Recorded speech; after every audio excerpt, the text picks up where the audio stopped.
211 करोड़ की Maruti Benz car में घूमता है ये सड़क छाप भिखारी घर जमाई। इसकी औकात गली में भौंकते कुत्ते से भी गई गुजरी है। फिर क्यों शहर के अरबपति बिजनेसमैन से लेकर सीएम तक इसके आगे सर झुकाते हैं? घर के अंदर जो पत्नी इसे रोज सैंडलों से पीटती है, वो क्यों शहर से बाहर निकलते ही इसके आगे भीख मांगती है? जाने इस चौंका देने वाली कहानी का वो सच जिसने दुनिया के बड़े बड़े रईसों को हिला दिया है। इस कहानी को सुनने के लिए लोग खर्च कर रहे हैं हजारों लाखों, लेकिन अगले 2 घंटों के लिए ये बिल्कुल फ्री है। तो जल्दी नीचे दिए इंस्टॉल बटन पर क्लिक कर डाउनलोड करें पॉकेट एफएम और सुने इस साल की blockbuster hit audio series secret Amirzada, वो भी बिल्कुल फ्री। तुम जैसे भिखारी कंगाल आदमी से शादी करके मेरे पापा ने मेरी किस्मत फोड़ दी है। तुम्हारी वजह से मेरी सोशल लाइफ पूरी तरह से खत्म हो गई है। मैं घर और ऑफिस के बीच बंद कर रह गई हूँ। ये आप क्या कह रही हैं शनाया? मैंने तो आपको कभी अपने दोस्तों से मिलने के लिए मना नहीं किया, और वैसे भी जब मैं आपको आपके उस आशिक देव से मिलने के लिए नहीं रोकता तो दोस्तों से तो क्या ही रोकूंगा। ओहो, बड़ी लंबी हो गई है तुम्हारी जुबान। लगता है मेरे पापा आजकल तुम्हें कुछ ज्यादा ही खाना दे रहे हैं। ऐसा नहीं है शनाया, मैं तो बस तुम्हारी बात का जवाब। बंद करो अपना ये 2 कौड़ी का मुंह। और जानना ही चाहते हो ना कि आखिर क्यों और कैसे तुम्हारी वजह से मेरी सोशल लाइफ खत्म हो गई है? तो चलो आज मेरे साथ। पर शनाया, मैं और आपके साथ कहाँ? तुम चलो तो सही, वहाँ तुम्हें तुम्हारे सारे सवालों के जवाब मिल जाएंगे। ये है शहर की सबसे खूबसूरत business woman Shanaya Gill. Business world में जहाँ एक और लोग शनाया के नाम और काम की जमकर तारीफ करते हैं, तो वहीं पीठ पीछे उसकी निजी जिंदगी का जमकर मजाक भी उड़ाते हैं। कोई उसे नौकर की बीवी कहता है, तो कोई उसे उसके घर जमाई निकम्मे पति आहान को लेकर ताने मारता है। और इन्हीं तानों से बचने के लिए शनाया ने अपने दोस्तों और रिश्तेदारों के बीच जाना छोड़ दिया था। लेकिन आज अचानक शनाया ने अपने एक खास दोस्त की लैविश पार्टी में न सिर्फ जाने का फैसला किया, बल्कि साथ ही वो इस पार्टी में अपने निकम्मे नालायक निठल्ले पति आहान को भी ले जा रही थी। अब शनाया के इस फैसले के पीछे कोई गहरी साजिश थी या फिर आहान को उसकी औकात दिखाने का प्लान? ये जानने के लिए आपको पॉकेट एफएम डाउनलोड कर इस कंगाल घर जमाई की आगे की कहानी सुननी होगी, या फिर आप मुफ्त में यहाँ भी आगे की कहानी का लुत्फ उठा सकते हैं। आहान, आहान, कहाँ मर गए? तुमसे पहले ही कहा था 8 बजे तक तैयार हो जाना, और तुम अभी तक तैयार नहीं हुए।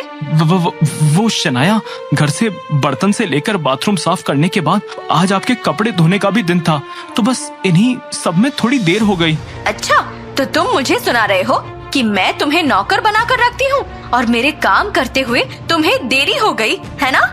नहीं शनाया, खैर छोड़िए, आप 2 मिनट बैठिए, बस मैं कपड़े चेंज करके आता हूँ। इतना कहते के साथ आहान अपने कमरे की तरफ भागा और हॉल में बैठी शनाया तब तक अपना फोन निकाल किसी से फोन पर बात करने लगी। तैयारी हो गई है ना सारी? देखो, आज मुझे कोई गड़बड़ नहीं चाहिए। पूरी तैयारी हो गई है मैडम, बस आप आ जाइए। देव सर के साथ साथ आपके बाकी सारे दोस्त भी आ गए हैं और पार्टी बस 5 से 10 मिनट में शुरू होने वाली है। Thank you Shivani. पता नहीं अगर तुम ना होती तो मैं क्या ही करती और कैसे इस सारे प्लान को टाइम पर सेटल कर पाती। Thank you for being in my life darling. सीढ़ियों से उतर रहा आहान फोन पर बात कर रही शनाया की आखिरी लाइन सुन अजीब सा चेहरा बनाता है, लेकिन कुछ ही सेकंड में वो अपने चेहरे के हाव भाव को ठीक कर लेता है, क्योंकि वो आज पहली बार शनाया के साथ उसके पति के तौर पर घर से बाहर जा रहा है। ऐसे में वो नीचे आते के साथ कहता है, चलिए शनाया जी, मैं तैयार हो गया। ओहो, कहाँ चली ये काले कुत्ते और सुंदर हंसिका की जोड़ी? ओफो मॉम, बताया तो था आपको कि आज देव ने मल्होत्रा इंडस्ट्री का सीईओ बनने की खुशी में एक पार्टी दी है। अरे वाह, ये तो बहुत बड़ी खुशखबरी है। लेकिन एक बात तो बता शनाया बेटा, कि तू उतनी बड़ी पार्टी में अपने साथ ये नजर का टीका क्यों ले जा रही है? बस मॉम, इस वक्त और कोई बहस नहीं, चलो आहान। इतना कहते के साथ शनाया गिल मेंशन से बाहर चली गई और आहान भी उसके पीछे पीछे दरवाजे से बाहर जा सीधे कार में बैठ गया। शनाया ने अपनी फरारी कार को हवा से बात करते हुए सीधे होटल ताज की तरफ दौड़ा दिया। करीब 20 मिनट तक हवा से बात करती हुई शनाया की फरारी कार ताज होटल के दरवाजे पर पहुंच गई। शनाया ने कार से उतर होटल के बाहर खड़े गार्ड को अपनी कार की चाबी दी और सीधे अंदर चली गई। लेकिन अंदर जाने के बाद शनाया और आहान के साथ जो हुआ उसका अंदाजा तो शनाया को भी नहीं था।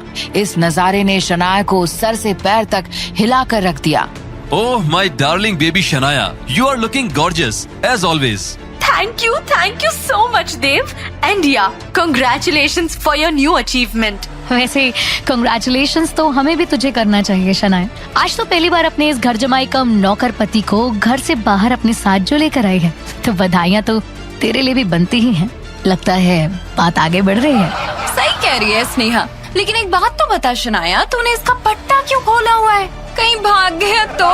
कहीं नहीं भागेगा सोनल, ये अब शनाया का पालतू पेट बन गया है, तो अब उसके इशारों पर ही नाचता है। और वैसे भी ये भागकर कहाँ ही जाएगा, लौटकर अपने मालिक के पास ही तो आएगा।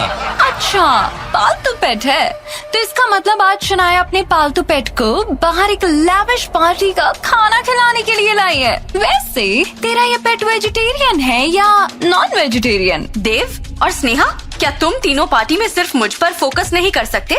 या फिर कहो तो मैं चली ही जाती हूँ यहाँ से। सोनल और स्नेहा शनाया की कॉलेज फ्रेंड है और देव शनाया का बिजनेस पार्टनर भी है और एक तरफा आशिक भी।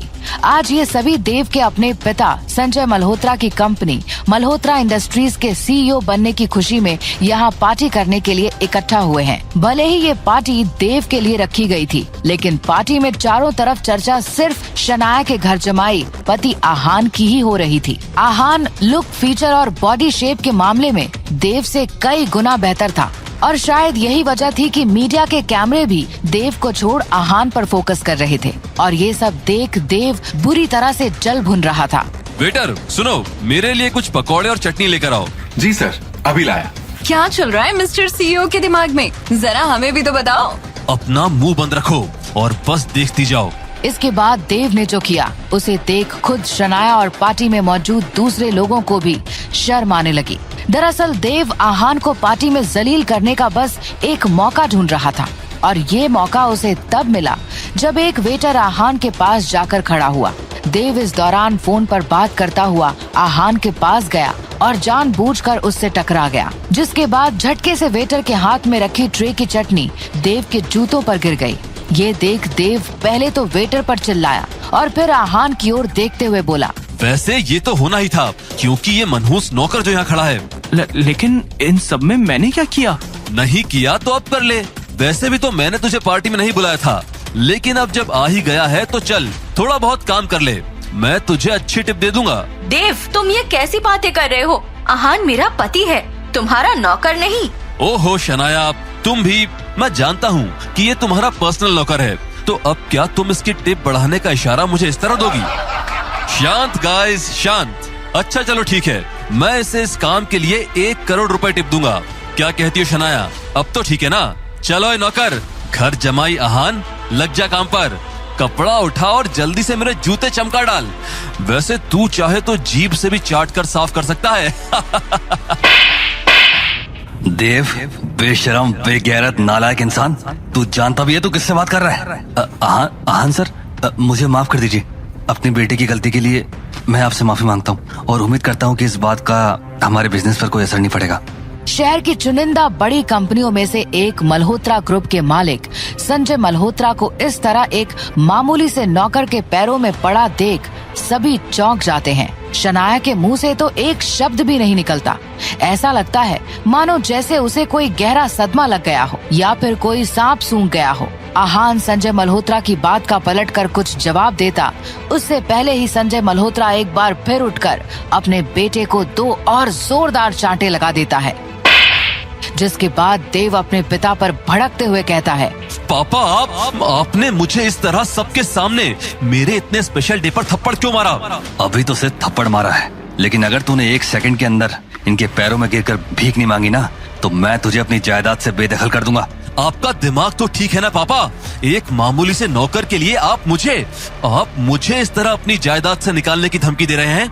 ये कोई खोखली धमकी नहीं है देव, बल्कि हकीकत है। और याद रखना, अगर तूने सर से माफी नहीं मांगी तो वैसे भी मल्होत्रा ग्रुप इनके एक इशारे पर खत्म हो जाएगा। कल का सूरज उगने से पहले हम बर्बाद हो जाएंगे। अपने पिता की ये बात सुनते ही देव चौंक गया। वहीं बुत बनी खड़ी शनाया को भी समझ नहीं आया कि आखिर शहर का इतना बड़ा बिजनेसमैन उसके मामूली से निकम्मे निठल्ले नौकरपति आहान को सर कहकर क्यों बुला रहा है। आखिर क्यों संजय भारद्वाज आहान जैसे एक मामूली सड़क छाप के पैरों में गिरा हुआ है। आखिर क्या है आहान की सच्चाई। इन सभी सवालों को सोचते हुए अचानक से शनाया के सर में दर्द होने लगा और वो चक्कर खाकर वहीं जमीन पर गिर गई। शनाया, शनाया क्या हुआ? होश में आइए शनाया। मैं आपके पैर पकड़ के माफी मांगता हूँ सर। प्लीज मुझे और मेरे बेटे को माफ कर दीजिए और प्लीज बिजनेस वर्ल्ड की किंग अपने पापा तक इस बात को मत जाने दीजिएगा। प्लीज सर, प्लीज, वरना मैं बर्बाद हो जाऊंगा। तमाशा बंद कीजिए मिस्टर संजय। आप देख रहे हैं ना मेरी पत्नी की हालत खराब है, वो बेहोश हो गई है। मैं आपसे बाद में बात करता हूँ। बाद में तू क्या बात करेगा निकम्मे निठल्ले आदमी?